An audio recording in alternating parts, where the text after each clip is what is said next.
centre ডেকে এনে ডিম পরোটা বানাই দিই ডিম দিয়ে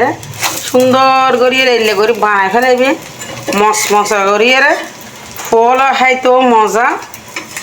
দেখুন না টিফিনে দিতেও বানা লাগে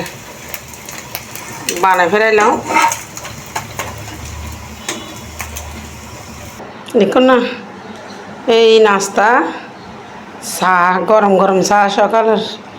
ফল বানাই যে ডিম দিয়ে কি সুন্দর করে চপ করে দুয়ার রুটি দিয়ে মাছ করে বানাই বেড়াইলাম এনে ফল খাই দেবো আর লাইন বাবা আর গেস্ট্রিক টেস্টিক বাড়ি যাবে বলে এরা খাইতাম না চাই ফলরা খাওয়ান হেলদি খাবার জিগি বাইরে তুই নকিনি আর মনে হয় এলে করে জটপট করে মা বানাই খাবার বেড়ালি স্বাস্থ্যর বালা তো এই দেখতে লাগুন না কি সুন্দর লাগে আর খাইতেও মজাই একদম দেখুন না তো দেখুন